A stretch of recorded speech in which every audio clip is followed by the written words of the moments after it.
And joining me right now here on the Mark Moses Show podcast to talk about how he's the new head basketball coach there at Eastern Florida State College. Yes, the Titans.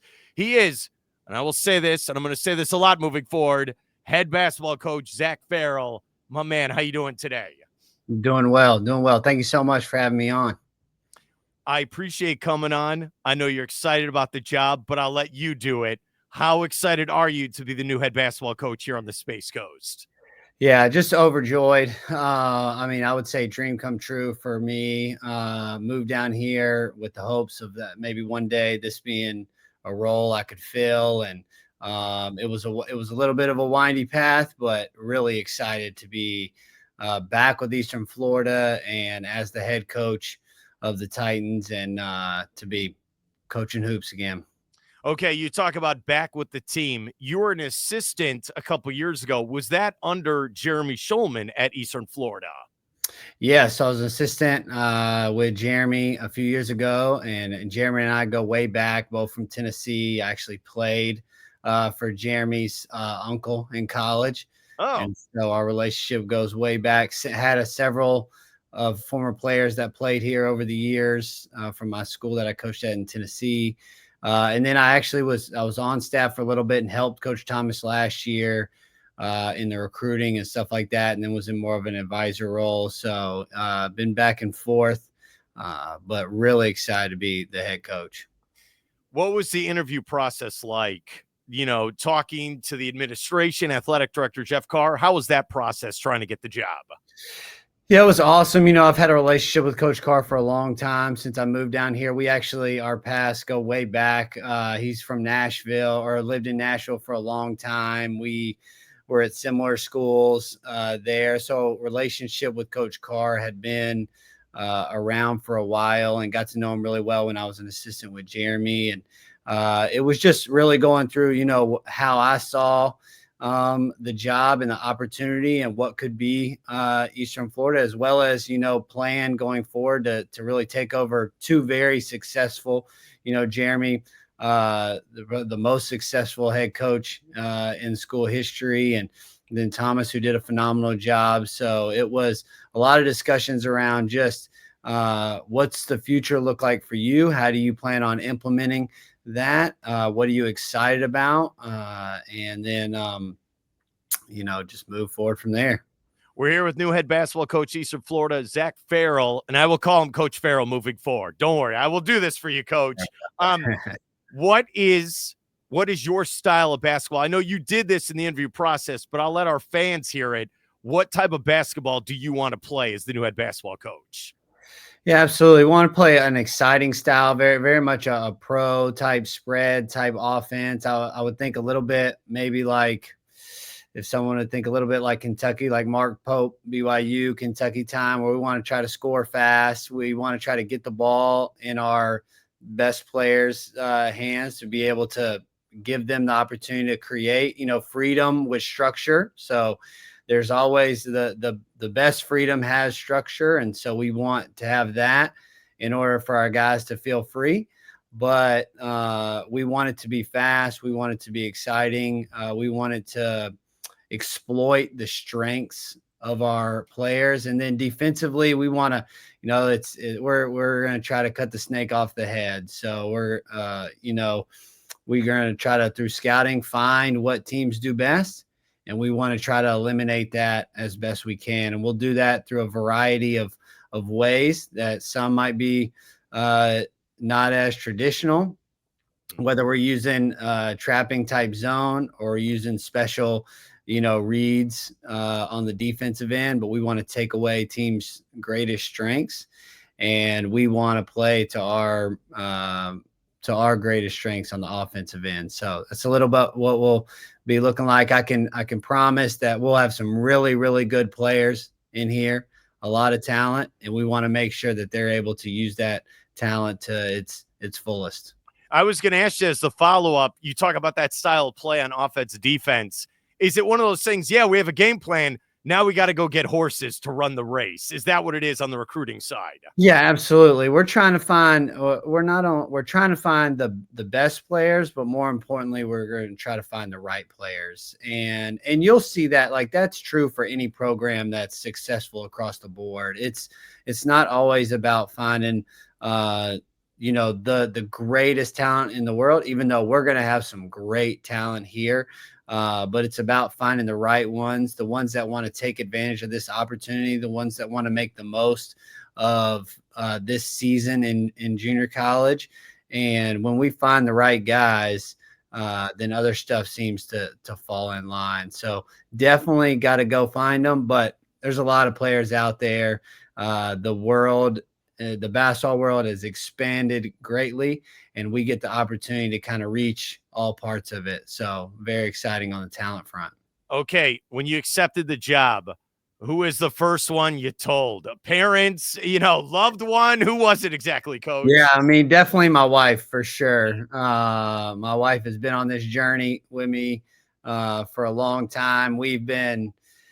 She's been around it all. We hosted kids in our house, former players for many years before I moved here. And so she's always been in the thick of it with me. And so my wife definitely first, and then probably my dad after that. My dad was a college basketball official, a college player. So I was excited to share with him also. Okay, so let's reset this. Where were you coaching last year for college basketball or other levels of it?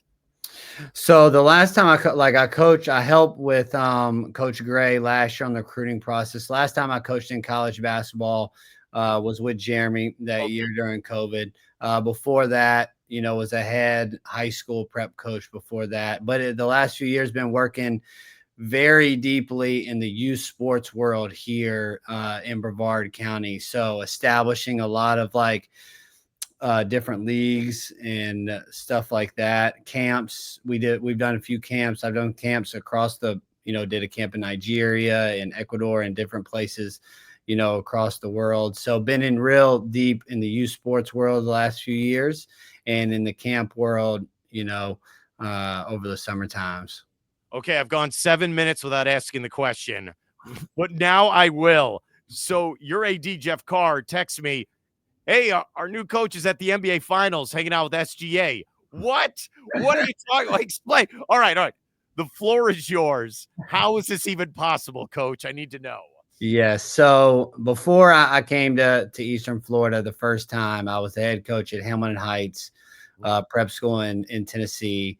And at that place, we had players from all over the world. I mentioned my wife and I were host families. Well, two of those kids during those years that we were a host family to and that played for us was Shai Gilgeous-Alexander and his cousin Nikhil Alexander Walker. And so both those two guys lived with me for 2 years in our family and played for us for 2 years. And so we've stayed very close over the years.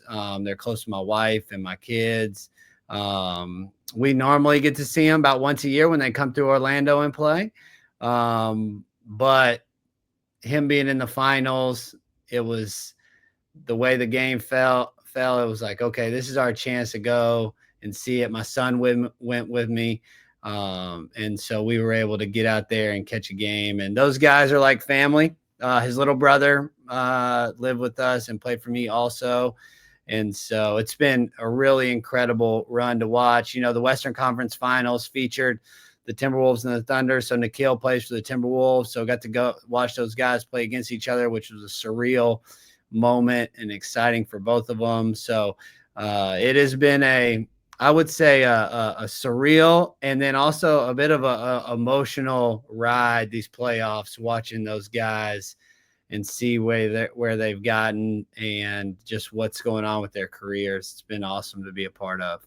Okay, so you're a coach. You you evaluate talent, trying to get the right E word out of my mouth there. Okay, so you see different levels. When you saw those two guys, did you think when they were teenagers, oh yeah, they're going to be in the NBA? Yeah, what was it like at that time seeing those guys grow? Yeah, so I met them when they were probably 16, and at the time, Shai was a low Division I recruit that was not even ranked in his class in Canada. Now, Nikhil, when I met him, he had blown up that summer. He had some high major offers. He was considered a top 100 player. But to think of them as NBA players, no, I don't think I know myself nor others thought that that's, where they would end up. I think the time where it came reality that, all right, they are or Shai is probably an NBA player was not until his second year when he signed at Kentucky. And that was really only because at the time, like everybody that signed at Kentucky was going to be an NBA player. It was just like that was the deal. But he never would have thought that he would be the MVP or all first team NBA or all this. And it took a long time for the reality of like, okay, well, they're NBA prospects. When are you going to drop with your players at Eastern Florida? If they talk back at you at practice and you're like, yeah, look at this phone. Here's the MVP's number. I know what I'm talking about. What are you going to do it, coach? I mean, it's definitely been a part of the recruiting process. We'll tell you that. Like that's definitely been a piece, and it definitely helps that. What really helps is that who Shai is as a player and what he represents and who he is. Like that helps with things as much as anything because he does all the things right. All the things that we hope that our players will be. Great teammates, respectful, coachable, they're at places on time. They're respectful of others. That's what he represents. And so he'll be an easy one that I can point to and say, listen, this is the best player in the world. This is what he does to get there. No one considered him to be a person that would get to this place, but who he is inside of him has allowed him to get there. And that's who we want to try to be like. So he'll definitely be in use for sure. I like it. I do. I'll just say this about him. He's not running around dunking on people. He doesn't do that like your Tracy McGrady, young LeBron, where you're like, wow, this is insane. But he makes everything look easy. And this as a basketball guy. These shots he's hitting, he makes them like, you just bozo buckets. No problem. Put it in. No. What he does is not easy. Is that how you look at his game as well? Yeah, absolutely. It's funny. Like now I will say like, sometimes I say his game hasn't changed much. He definitely shoots a lot more mid-range now than he does, but his game is just so simple. It's not easy by any stretch of the imagination, but it is simple. He knows the spots that he wants to get to. He knows how to get to them. And then no one can stop him when he gets there. And so it's not flash. And that's a little bit what I feel probably made him less of a big prospect when he was coming through us, is because he didn't have this big YouTube following and highlights and all this stuff. It was just efficient and productive and simple. And then he has just been able to do that at every level. Yeah, and I know every basketball coach would take 30 points a game. Automatic. I know you would at Eastern Florida. Okay. All right. Absolutely. So it is like June 11th. You're now the coach. What is the game plan for the summer to get ready for fall practice for you? Absolutely. So we've been obviously hit the ground sprinting with putting the right roster together. So we've signed a lot of great players. We have a couple left that we need to sign. So we're trying to find the right guys for those last couple spots. So getting those guys prepared. We will bring in a few of those guys for the summer over the course of the next couple weeks to help prepare them for the fall. And so we'll be putting together a plan that helps them understand like what they need to be doing to improve, to be ready. So when the full team is together in the fall, that we don't miss a beat and we prepare. And then the season comes super quick. We just have, 6 or so weeks once classes start and stuff to get ready before first scrimmages. And so we are preparing the guys this summer to take advantage of this slower time to help improve their skills and abilities. So that goes for whether they're here with us on campus or they're at home with their family, making sure that we're starting to come together, build together as a team, and that they have a clear understanding of what they need to be doing every single day to maximize their day, so that they can take advantage of this small window that they have to be a college athlete and make themselves the best player they can be. Do you get a vacation with the family before we start grinding this fall? Come on. So that is that there is I would say it's to be determined. To be determined. So I think there's certainly hopes there. There's certainly plans, but this world is ever changing moment to moment. So we'll TBD on that one. Okay, we'll end with this for fun. What's it like going to an NBA Finals game? Yeah, so this is funny story. This is my second time going to NBA Finals. I was fortunate enough in 2005. I went to game 6 and 7 in San Antonio and saw the San Antonio Spurs beat the Detroit Pistons. A friend randomly invited me there, so I got to experience that as an 18-year-old. But this time around, because of my relationships, I think it was a surreal experience and a connection that I think is really kind of unexplainable. So you're watching, a kid that used to be 16 years old that sat at your dinner table, that you used to take his phone up at 10:30 at night so he would go to sleep and get rested, now competing at the highest stage of basketball in the world. And it was moments like that I will never forget, and just, I guess, proud and in disbelief in a way. And then I got to take my son too, who's 10, who's close with Shai and Nikhil, and it was just an experience I'll never forget.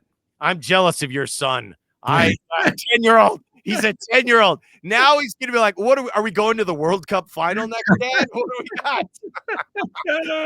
I know it. I'm sitting on the plane. I'm like, man, I'm setting my son up for failure. Like, this is just not realistic for sure. We need to see him at school. Yeah, my friend's the MVP. All right. Yeah, don't worry.